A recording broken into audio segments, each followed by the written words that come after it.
स्वागत, अभिनंदन।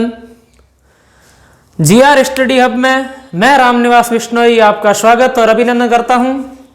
आशा करता हूं कि आप सब मस्त, तंदुरुस्त, जबरदस्त होंगे और एक नई ऊर्जा, नई क्रांति, नए संचार के साथ अपनी रीट की तैयारी कर रहे होंगे। रीट के बारे में दो पंक्तियां, काफ़ी दिनों बाद रीट ने बहुत ललचाया, बहुत हमें तड़पाया। रीट कुछ इस कदर, कभी वफाई तो कभी बेवफाई, कभी मंत्री जी का बयान, कभी मुख्यमंत्री जी का बयान, ऐसा करते करते रीट जो 2019 की थी वो 2020 में आई, 2020 से 21 में जा रही है और अब उसकी तिथि भी फिक्स हुई है। तो मैं रीट की तैयारी करने वाले समस्त विद्यार्थियों को अग्रिम शुभकामनाएं देना चाहता हूं कि आप अपनी तैयारी में अच्छे ढंग से लगे रहें। रीट के लिए दो पंक्तियां के ए जिंदगी इस युग का तुझे मिला है एक नया आसरा। ए जिंदगी तुझे मिला है इस युग का एक नया आसरा, को वो कोई और नहीं शिक्षा विभाग का मंत्री है और उस आसरे का नाम है डोटासरा। उस आसरे का नाम है डोटासरा। छोड़ ना देना साथ, करना नहीं मुझको चीट, कि छोड़ न देना साथ, करना नहीं मुझको चीट, क्योंकि तू मेरा ख्वाब है, तू ही मेरा सपना है और नाम है तेरा रीट, नाम है तेरा रीट। भले ही खेलते क्रिकेट मैच में मैं किसी बॉलिंग से, किसी स्विंग से हो जाऊं बीट, बॉलिंग या स्विंग से हो जाऊं बीट, लेकिन तू साथ देना मेरे सपनों की रानी, मेरे सपनों की रानी रीट। बरसा देना मुझ पर अपना प्यार बेशुमार, बरसा देना मुझ पर अपना प्यार बेशुमार और निकलवा देना मेरी एक शीट, वाहे मेरी रीट, वाहे मेरी रीट। चलो आज हम शुरुआत अपनी करते हैं। पिछली बार हमने संधि पढ़ी हिंदी विषय के अंदर और हिंदी में 30 सवाल आते हैं। उन 30 सवाल में शिक्षण विधियां और प्लस व्याकरण, जिसका व्याकरण तकड़ा है और जिसने शिक्षण विधियां समझ ली उसके लिए हिंदी आपका बेड़ा पार लगाने में आपका पूर्ण सहयोग करेगी। तो इसमें संधि पढ़ी और आज पढ़ेंगे समास। क्या पढ़ेंगे? समास। तो चलिए देखते हैं समास। समास शब्द है, ये कितने शब्दों से मिलकर बना है? ये दो शब्दों से मिलकर बना है, जिसमें दो शब्द कौन कौन से हैं? एक सम है तो दूसरा कौन सा है? आस है। सम धन आस, समास। ये संधि नहीं है, ये संयोग है। ये क्या है? संयोग है। अब इसमें क्या होता है? सम का मतलब होता है निकट, निकट या पास में, नजदीक, और आस का मतलब होता है बैठना। आस धातु से ही आसन शब्द बनता है। अपन किसी भी आसन में बैठते हैं तो वो आसन इसी आस से बना है। तो निकट बैठना, जब दो या दो से अधिक पद, दो या दो से अधिक पद एक दूसरे के निकट बैठ जाएं,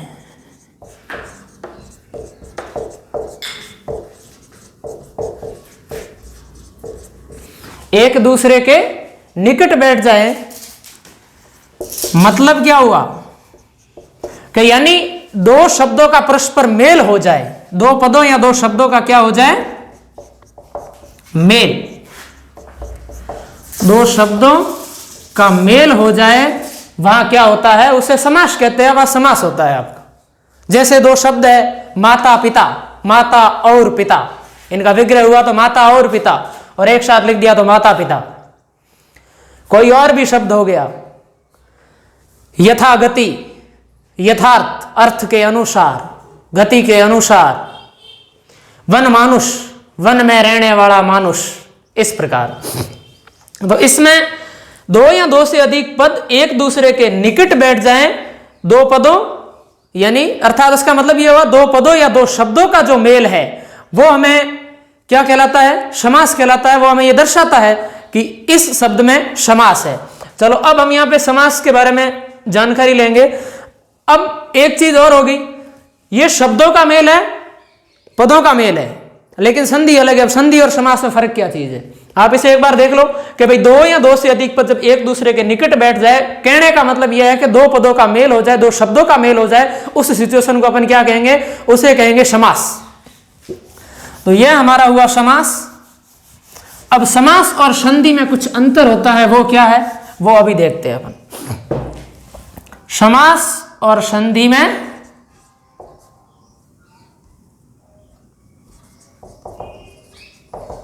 अंतर, फर्क। अपन कहते हैं ना कोई भी चीज में फर्क क्या होता है। अब संधि और समास में क्या अंतर होगा, तो समास क्या है, अभी अपन ने पढ़ा है समास है वो दो शब्दों का मेल है या पदों का मेल है, ठीक है। लेकिन संधि क्या है, संधि केवल दो वर्णों का मेल है, दो वर्णों का मेल।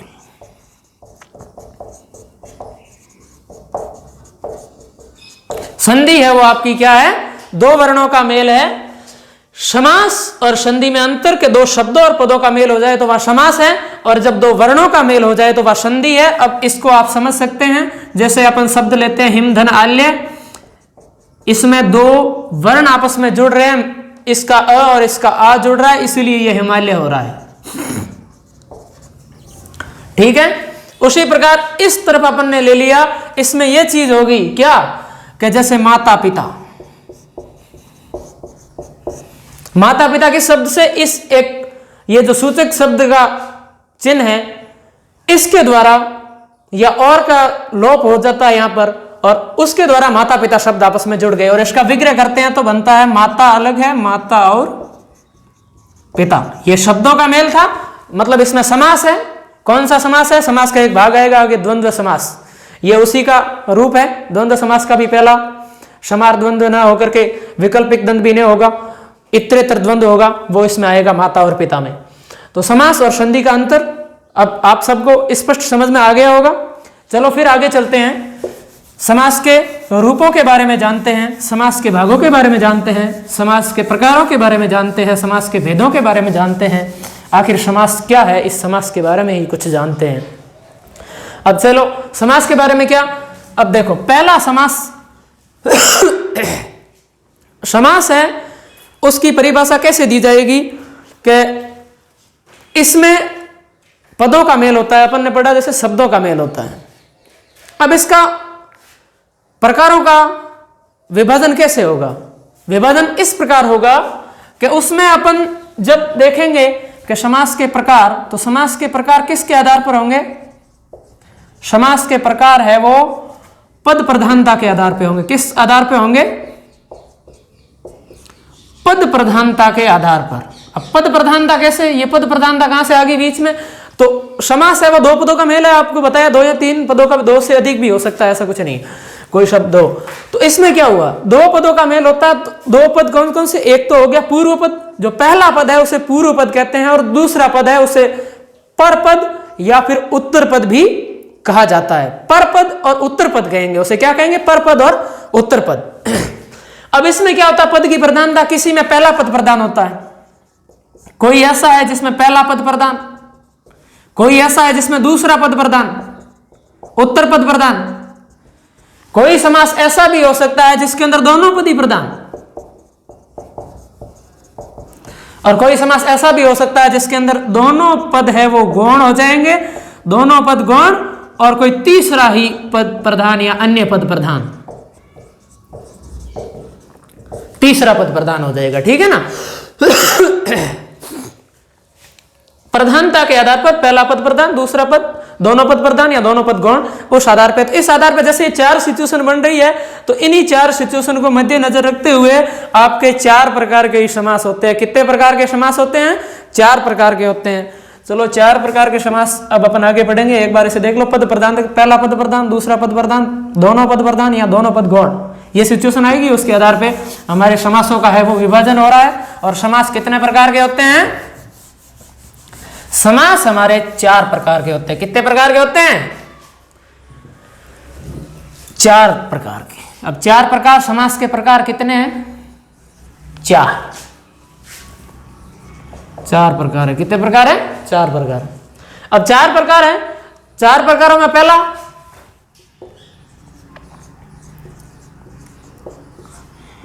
अव्ययी भाव समास। अब इसके चार प्रकार कौन से मैं आपको बता दूं, अव्ययी भाव समास, तत्पुरुष समास, द्वंद्व समास, और बहुव्रीहि समास। आप कहेंगे क्रमधारय कहां गया और द्विगु समास कहां गया, तो क्रमधारय समास और द्विगु समास में भी वही सिचुएशन होती है जो तत्पुरुष की होती है, और तत्पुरुष के ही दो भाग है। तत्पुरुष समास 7 प्रकार का होता है और उसके 7 प्रकारों में क्रमधारय और द्विगु सम्मिलित होते हैं, जिसमें कारक लोप, एक में कारक का लोप होता है, कारक लुप्त तत्पुरुष हो जाएगा, और एक क्रमधारय तत्पुरुष समास हो जाएगा, एक द्विगु तत्पुरुष हो जाएगा, एक नए तत्पुरुष हो जाएगा, एक लुप्त पद तत्पुरुष हो जाएगा, एक अलुप्त तत्पुरुष हो जाएगा। इस प्रकार टोटल इसके कितने 7 प्रकार है तत्पुरुष के। अपन यहाँ पे पढ़ रहे हैं अव्ययी भाव समास। क्या पढ़ रहे हैं? अव्ययी भाव समास। अब अव्ययी भाव समास में क्या होता है? अव्ययी भाव समास में कौन सा पद प्रधान होगा, यह भी पद प्रधानता के आधार पर ही है। तो अव्ययी भाव समास होता है हमारा, अव्ययी भाव समास में प्रथम पद है वो हमेशा प्रधान होता है। और वो भी कैसे होता है? इसमें एक सिस्टम होता है कि अव्ययी भाव समास में प्रथम पद है वो प्रधान रहेगा और दूसरा है वो क्या होगा?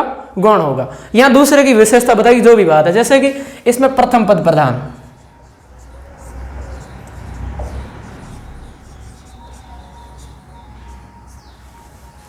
ठीक है ना।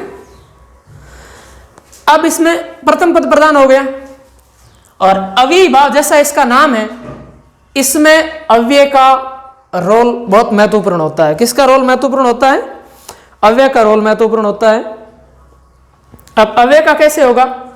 इसमें पहला पद प्रधान हो गया, एक सिचुएशन ये होगी इसकी, और दूसरी ये हुई कि इसके अंदर अव्यय शब्दों का पूर्ण उपयोग होता है और अव्यय के आधार पे ही ये आते हैं सामने। जैसे इसमें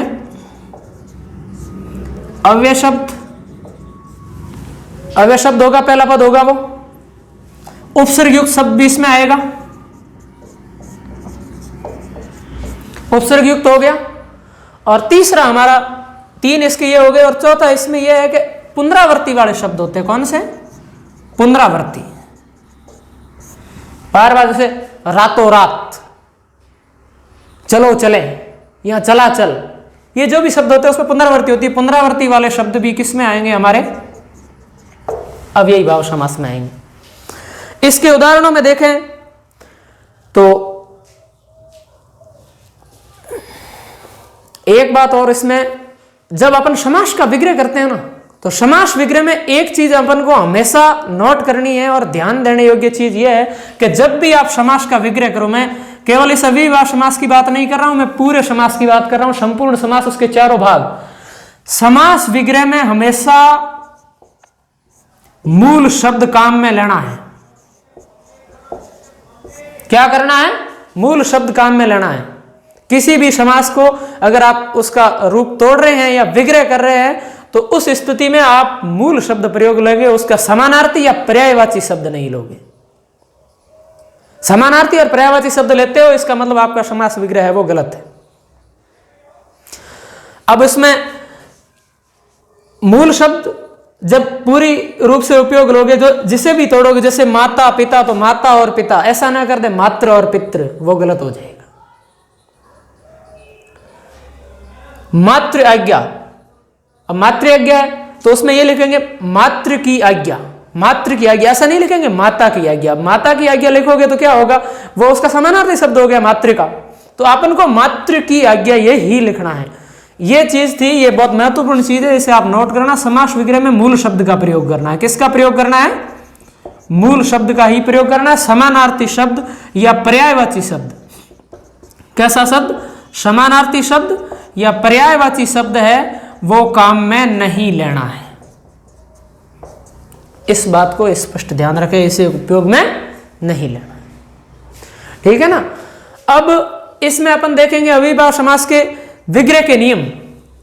विग्रह के नियम है जिसमें एक बार आप इस चीज को विशेष रूप से नोट कर लेना।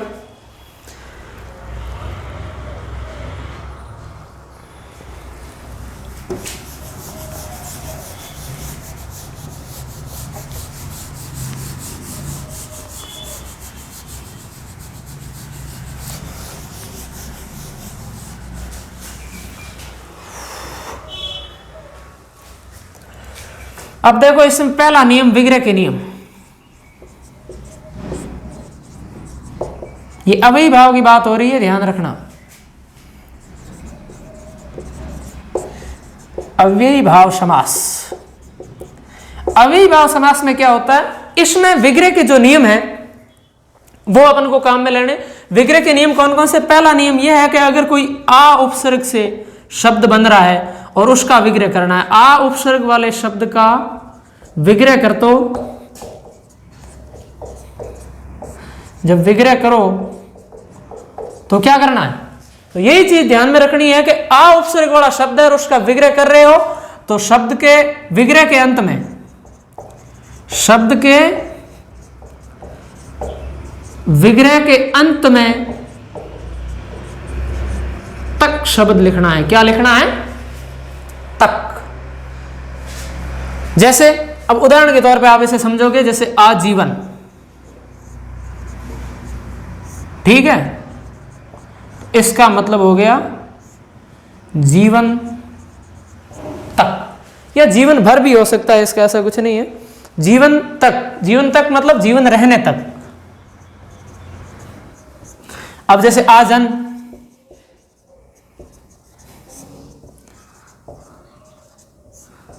जन्म तक, और इसका यह भी होता है जन्म से, ठीक है, आजन्म हो गया।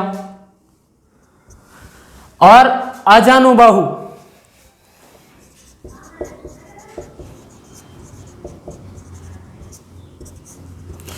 बाहु और जानू, बाहु से जानू तक। ये जानू वो वाली नहीं है जिससे आप प्यार करते, ये जानू का मतलब है घुटना, वो जानू अलग है, ये घुटना है।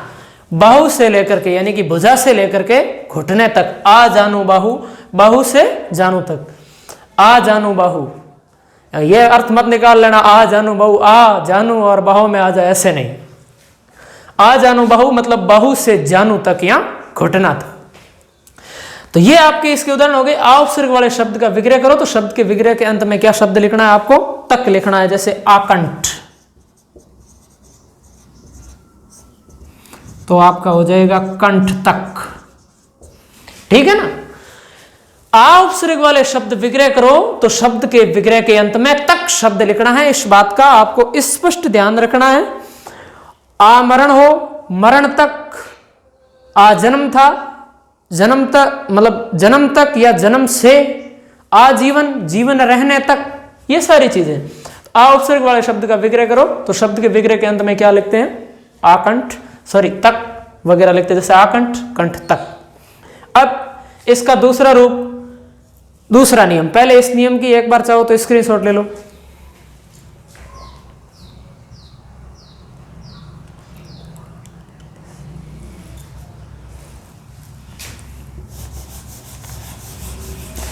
आ उपसर्ग से बने शब्दों का विग्रह करो तो अंत में त लिख देना, तक लिख देना। केवल त लिखने से कुछ नहीं होगा और विग्रह का स्पष्ट अपन को ध्यान भी रखना है। अब इसमें यह चीज हो गई कि इसका दूसरा नियम, दूसरे नियम में भी ये उपसर्गों वाला ही शब्द है, बे, नी, निर, निस। अब इसमें कौन कौन से हैं? बे, नी, ना, निर, निस। दूसरा नियम यह कहता है जिन शब्दों में बे, नी, निर, दुस, सॉरी दुस, दुर नहीं, दुर आदि उपसर्ग होते हैं ना,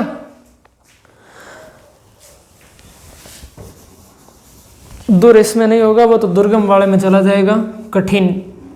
इसमें निर और एक हो जाएगा आपका निस। जिन शब्दों में बे, नी, निर और निस उपसर्ग लगे हो, उनका जब आप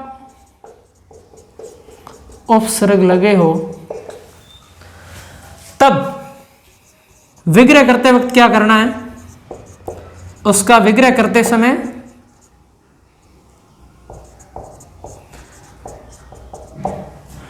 शब्द के अंत में रहित लिखना है। किसका प्रयोग करना है? रहित का प्रयोग करना है। या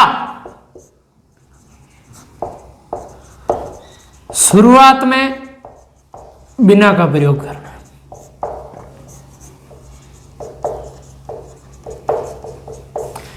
उपसर्ग लगे हो तब विग्रह करते समय क्या करना चाहिए? जिन शब्दों में बे उपसर्ग लगा है, बे, नी, निर, निस, न, ना, एक और है शब्द इसमें नी, और एक और था न, और एक ना।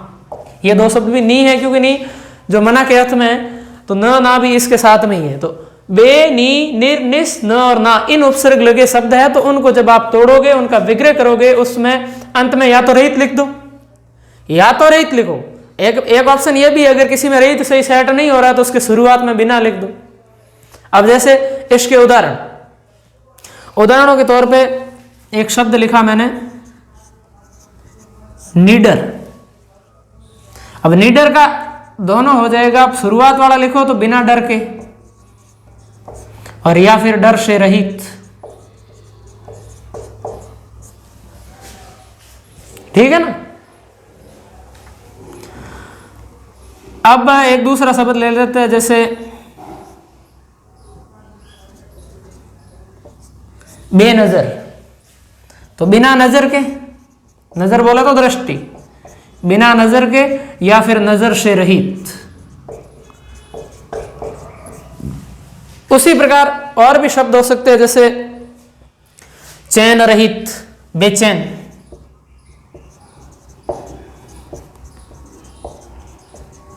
चैन से रहित लिखो या तो, और या लिखो बिना चैन के।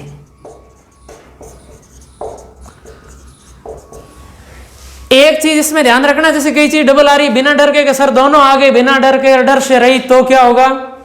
आपको घबराने की कोई आवश्यकता नहीं है। जो एजेंसी या जो विभाग, जो बोर्ड इस परीक्षा को आयोजित करवा रहा है, उसके पास हमसे बहुत ज्यादा मतलब ज्ञानी, जिन्हें कहेंगे अपन विशेषज्ञ, स्पेशलिस्ट होते हैं, वो स्पेशलिस्ट ऐसी चीजें नहीं डालेंगे। अगर उन्होंने दोनों में, जैसे नीडर का समास वगैरह क्या होगा, ए ऑप्शन में लिखा बिना डर के, बे ऑप्शन में लिख दिया डर से रहित, तो आप घबराइए मत। तीसरा ऑप्शन ये होगा, अ और बे दोनों, या तो दोनों लिखेंगे, नहीं दोनों लिखेंगे, तीसरा ऑप्शन वो होगा। अगर ऐसा नहीं करते तो प्रश्न अपने आप कोर्ट में चला जाएगा। आपको किसी भी संशय में नहीं रहना है, संशय रहित होकर, संशय मुक्त होकर अपने एग्जाम हॉल में जाना है, ताकि आपको आपका मतलब जो पावर, आपकी एनर्जी, आपके दिमाग की शक्ति, आपका ज्ञान है, वो अच्छी तरह से अपने पेपर के अंदर उसका परिमार्जन किया जा सके, उसको पेपर में परोसा जा सके। ठीक है ना। तो ये अपना हो गया। अब जैसे बेवफा, आहा, बेवफा, सच बताना कितने लोगों की आहा निकली? बेवफा शब्द ऐसा ही है, क्योंकि बेवफा, अब आज के जमाने में कुछ बेवफा शब्द किसके लिए उपयोग होता है वो सब जानते हैं, कि जब किसी से मोहब्बत करते हैं और मोहब्बत में अगर मोहब्बत पूरी नहीं होती है, अगर प्यार पूर्ण नहीं होता है, तो दोनों प्यार के पंछी एक दूसरे से जुदा हो जाते हैं, एक दूसरे से विदा हो जाते हैं, और कुछ अनहोनी घटनाएं भी देखने को मिलती है। मेरे हिसाब से ऐसी घटनाएं नहीं करनी चाहिए, क्योंकि प्यार किससे करो? प्यार उससे करो जो प्यार को निभाना जानता हो। प्यार निभाना कौन जानता है? आपकी माँ, आपके पिता। आपके पिता का प्यार आपने देखा, आपको डांटते हैं, खुद किसी भी परिस्थिति में रहे, लेकिन आपके लिए हमेशा वो तत्पर रहते। कोई भी चीज लानी हो, आपके पापा आपको मना नहीं करेंगे। आपकी माता का प्यार तो असीम प्यार है। माता के प्यार में तो एक बहुत मतलब इतनी शानदार और दिव्य शक्ति होती है। उस दिव्य शक्ति, माँ का आशीर्वाद ले लो और माँ से प्यार और मोहब्बत करो बस। और दूसरी करनी है तो इस किताबों से करो। मेरी जिंदगी में कुछ नहीं सिवा किताबों के, चारण सर की पंक्तियां हैं ये। तो इसमें बेवफा, बेवफा का मतलब है वफा से रहित। अपन पढ़ रहे थे समास, वफा से रहित, बिना वफा के। ये हमारे समास का इसका दूसरा नियम हो गया। अब इसमें अपन आगे बढ़ते हैं। पहले एक बार चाहो तो इसका स्क्रीनशॉट ले सकते हो।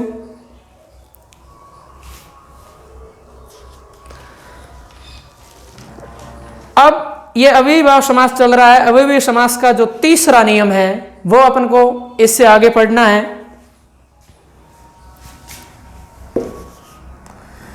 अव्ययीभाव समास दूसरा नियम, जिन शब्दों में बे, नी, निर, निस उपसर्ग लगे हो उनके शुरुआत में या तो बिना लिख दो और या अंत में रहित लिख दो। ज्यादा से ज्यादा उदाहरण, ज्यादा से ज्यादा टेस्ट सीरीज। टेस्ट सीरीज तो ना लो तो भी कुछ नहीं है, टेस्ट सीरीज ज्यादा से ज्यादा क्वेश्चन आंसर करने हैं आपको। क्या करना है? क्वेश्चन आंसर जितने ज्यादा करोगे उतना आपको ही फायदा होने वाला है। जितने ज्यादा उदाहरण सॉल्व करोगे उतनी आपका शब्द भंडार बढ़ जाएगा। तो चलो इसका तीसरा नियम यह कहता है अगर किसी शब्द में यथा लगाओ, क्या लगाओ? यथा शब्द से बने, यथा से बने जो शब्द होते हैं, यथा से बने शब्दों का जब विग्रह करें तब अंत में के अनुसार लिख दो, या तो अंत में के अनुसार लिखना है। क्या लिखना है? के अनुसार। कहीं के अनुसार नहीं जच रहा है तो उस सिचुएशन में क्या करना है? या शुरुआत में क्या लिखना है? जैसा या जैसी। शुरुआत में जैसा या जैसी वो लिंग के अनुसार लिख देना आप, ठीक है? जैसा और जैसी। अव्यय शब्द की एक इसमें इस समास का नाम है अव्ययीभाव समास। अव्यय वो शब्द होता है जो कहीं खर्च नहीं होता, किसी भी रंग, रूप, लिंग, आकार या किसी भी विकार, शब्द विकार में चला जाए, लेकिन अव्यय शब्द अपरिवर्तित रहता है। अव्यय दो शब्दों से मिलकर बना, अ उपसर्ग है व, मतलब अव जो कभी खर्च ना हो, वो क्या? अव्यय, ठीक है ना? अब जैसा जैसी लिख दे, ठीक है? शुरुआत में जैसा या जैसी लिखें। अब इसके उदाहरण लेते हैं। यथाशक्ति,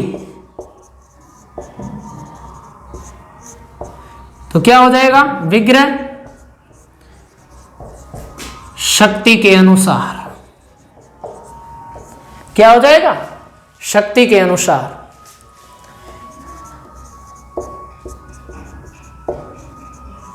यथासंभव, जैसा संभव है। जैसे संभव के अनुसार नहीं लिखा था तो संभव के अनुसार ना लिख के संभावना के अनुसार लिखना पड़ता है। संभव और संभावना में फर्क होता है, मूल शब्द को अपन को तोड़ना नहीं है। तो जैसा संभव है। यथोचित, यथाधन उचित है, इसके अंदर गुण संधि है आपकी।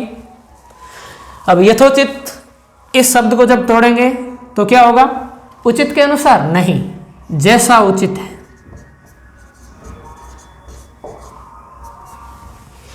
यथाशक्ति शक्ति के अनुसार, यथासंभव जैसा संभव है, यथोचित जैसा उचित है। तो क्या हुआ?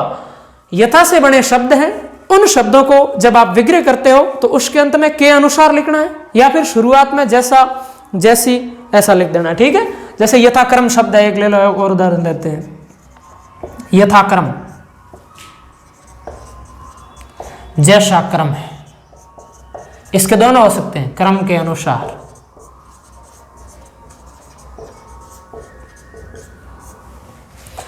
यह आपका इसका तीसरा नियम हो गया। उसके बाद इसके और आगे के नियम में देखते हैं अपन। जैसे प्रति उपसर्ग लगा हो, यह अव्ययीभाव समास का यह नियम एक बार देख लो इसे, कि यथा से बने शब्दों का विग्रह करें तब अंत में के अनुसार या शुरुआत में जैसा जैसी लिखें। यथाशक्ति शक्ति के अनुसार, यथासंभव जैसा संभव है, यथोचित जैसा उचित है, यथाक्रम जैसा क्रम या क्रम के अनुसार। अब इसका अपन आगे चौथा नियम पढ़ेंगे। अगर प्रति उपसर्ग लगा हो उस वक्त क्या करना चाहिए?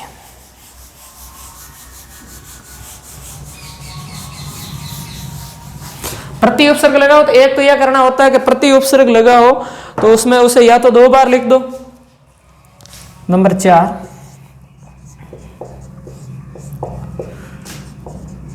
प्रति उपसर्ग युक्त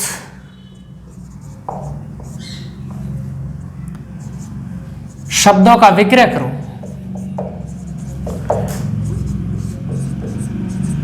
शब्दों का विग्रह करने पर शब्द, कौन सा शब्द?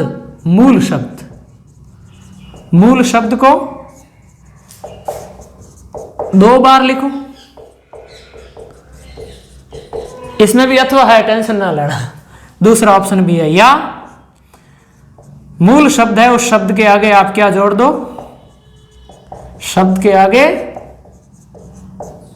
हर लिखें, ठीक है ना? अब इसमें प्रति, अगर प्रति का अर्थ आगे दूसरे अर्थ में आ जाए, जैसे प्रति एक बार तो अपन जैसे उपकार, उपकार के विपरीत प्रत्युपकार, प्रति उपसर्ग वहां जुड़ गया, जब प्रति विलोमार्थक में आ जाए ना तो विलोमार्थक में आएगा तब ये नियम मेरे हिसाब से इसमें लागू नहीं होता है। क्यों नहीं होता है? क्योंकि उसमें वो उसका उल्टा अर्थ देना शुरू हो जाता है और उस वक्त उसकी सिचुएशन है या उसका जो समास विग्रह है वो क्या होगा, उससे अलग होगा। जैसे शब्द होता है प्रतिबिंब, बिंब का बिंब, ठीक है। अब प्रतिबिंब ऐसे हो गया। उसी प्रकार प्रतिघात, घात के साथ घात या घात के बदले घात, किसी ने घात की तो घात के बदले अपन ने उसके साथ घात कर दिया, यूं प्रतिघात। प्रति उपकार, उपकार के बदले उपकार, किसी ने किसी का हमने उपकार किया तो किसी ने हमारा उपकार कर दिया, उपकार के बदले उपकार। प्रतिलिपि, अब जैसे एक शब्द और हो गया प्रतिलिपि शब्द है, वो तो नहीं है मतलब विलोमार्थक। प्रतिलिपि तो लिपि के समान लिपि, ये समानता का अर्थ दे रहा है, तो जो अर्थ दे रहा है वो शब्द उस साथ में प्रतिलिपि समानता का अर्थ दे रहा है, विपरीत अर्थ दे रहा है तो उसके बदले का अर्थ दे रहा है। और कोई जैसे मतलब किसी के साथ जाने का कर रहा है या किसी का और बिंब बनाना चाह रहा है, उसकी परछाई बन रहा है, जैसे प्रतिबिंब था तो बिंब का बिंब हो गया, उसी प्रकार, ठीक है। अब इसमें अपन आगे बढ़ते हैं, जैसे प्रतिदिन, ठीक है। अब इसका जब अपन विग्रह करेंगे तो क्या होगा, या तो लिख दो दिन दिन और या लिखो हर दिन, ठीक है। प्रतिपल, पल पल सिन सिन, प्रतिपल, प्रतिपल का जब विग्रह करोगे क्या होगा, या तो पल पल या हर पल। पल पल मुझे तड़पाती है तेरी यादें, पल पल मुझे तड़पाती है तेरी यादें, लौट के आजा मेरे मीत, लौट के मेरे आजा मेरे मीत, मैं हर पल तेरा ही गाता रहूं गीत, मैं हर पल तेरा ही गाता रहूं गीत। पल पल या हर पल, ये साथ में नहीं होगा, ये तो हो जाए तो फिर वो हर या पल उसमें चला जाए अपने द्वंद्व समास, ठीक है। प्रतिदिन, प्रतिपल, और इसके उदाहरण देखें तो अपन जैसे प्रत्यंग,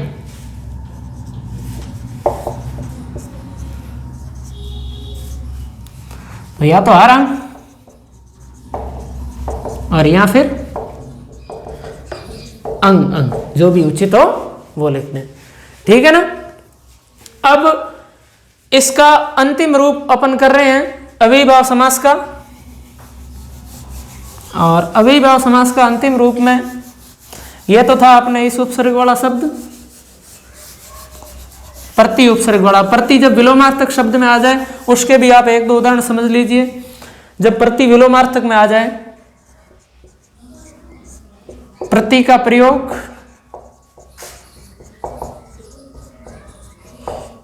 विलोमार्थ, विलोमार्थ को या समानार्थ को, तब ऊपर वाला चौथा नियम इस पे लागू नहीं होता है, ठीक है ना। उस वक्त क्या होगा, जैसे प्रतिबिंब, इसीलिए कहता हूं उदाहरण ज्यादा पढ़ो, क्योंकि समास के कुछ नियम बनाए, कुछ अब प्रतिबिंब शब्द है इसका तो नियम ही नहीं, प्रतिबिंब उसके अनुसार होना चाहिए, बिंब बिंब बिंब बिंब नहीं होगा, हर बिंब भी नहीं होगा, तो क्या होगा, प्रतिबिंब मतलब बिंब है और उसका भी प्रतिबिंब यानी कि उसकी फोटोकॉपी है, तो उसका क्या होगा, बिंब का बिंब,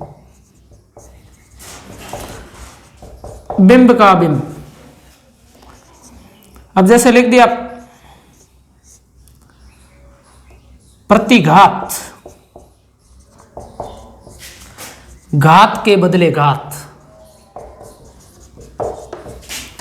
प्रत्युपकार, यह से पहले आता था संधि कौन सी, यण, एको यणसी वाला सूत्र।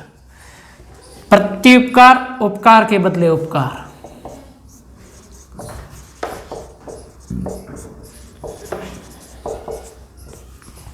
क्या हुआ, उपकार के बदले उपकार। अब इसमें और शब्द जैसे प्रतिलिपि, प्रतिलिपि, अब प्रतिलिपि कॉपी है तो लिपि के समान लिपि, कैसी लिपि, लिपि के समान लिपि। मैं आपको पढ़ा रहा हूं, ये बोर्ड है, मोबाइल आपको दिखा रहा है, तो ये इसकी एक प्रतिलिपि है, और आप इसका स्क्रीनशॉट लेकर उसको कागज पे उतार ले तो वो इसकी एक और प्रतिलिपि हो जाएगी, ये प्रतिलिपि, ठीक है। अब इसमें कुछ पुनरावृत्ति वाले शब्द हो, तो पुनरावृत्ति वाले शब्द में क्या होगा, पहले एक बार इन्हें सब देख लीजिए।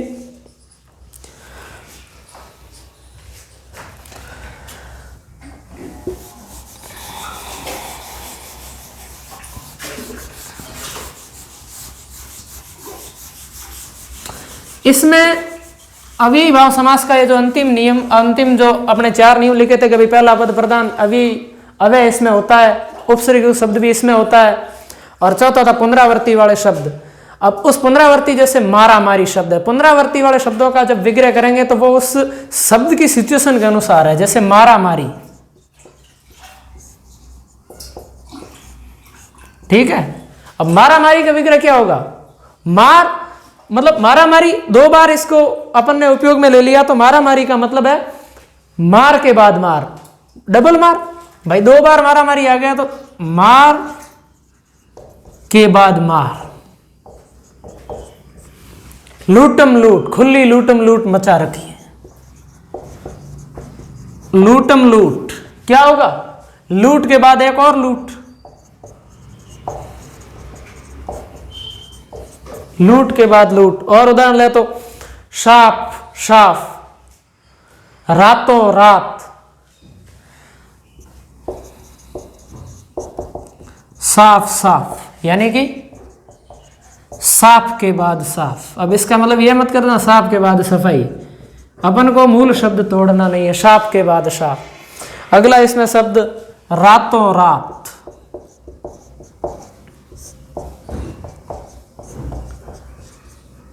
रात ही रात में। क्या? रात ही रात में, रातों रात कोई काम हो गया तो रात ही रात में, ठीक है। यहां पर हमारा जैसे इसमें कुछ और शब्द उदाहरण अगर अपन लेना चाहे तो मरणोपरांत है वगैरह और ले सकते हैं। जैसे मरणोपरांत,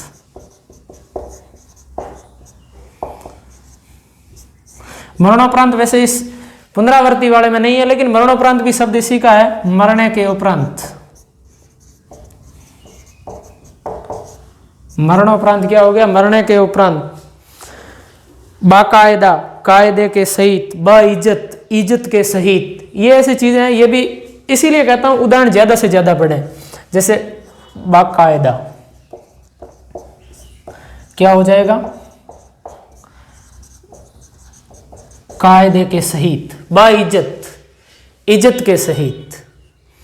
तो यहां पर हमारा जो अव्ययीभाव समास है वो पूर्ण होता है, और इस अव्ययीभाव समास के साथ ही जब ये पूर्ण हो जा रहा है तो इसकी पूर्णता के साथ हम भी आपसे विदा लेने के इच्छुक हैं।